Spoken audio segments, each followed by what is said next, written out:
Have you ever wanted to take revenge on someone that's hurt you really badly?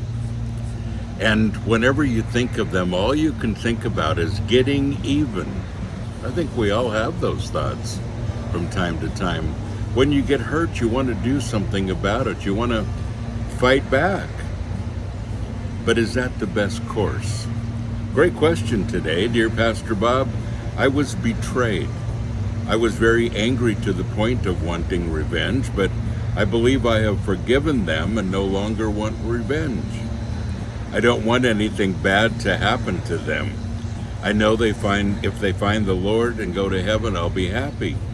But I still don't want anything to do with them. I don't want to talk to them or see them. So does that mean that I've not forgiven them? No.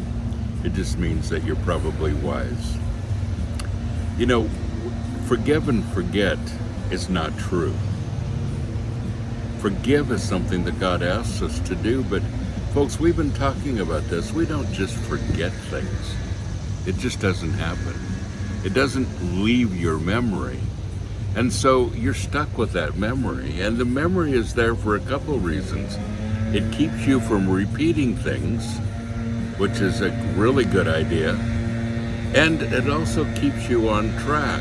You remember the hurt, you remember everything associated with the event that you went through. That's a big deal. There's a scripture here in 1 Corinthians chapter 15 and verse 33. And it says, "Do not be so deceived and misled. Evil companionship, communion, associations corrupt and deprave good manners and morals and character." So when you're hanging around the wrong people, the wrong crowd, some of those people that have mistreated you, it begins to affect you. Good manners, morals, character, all of those things suffer. And should you be friends with people that have betrayed you? Well, it depends upon the situation, honestly. Have you forgiven them? That's the most important thing. And have they repented and turned from their ways? That's the other thing. You know, trust isn't something that's automatic. Trust is something that's earned. And the only entity, I guess you'd say, that you ought to trust is God. He's the only one that's absolutely trustworthy.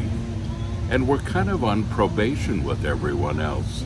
As you get to know people, you get to know how trustworthy they are.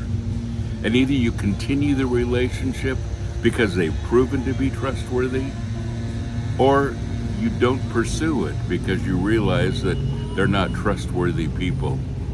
And that is up to you. Folks, don't forget, you are blessed. Go and be a blessing.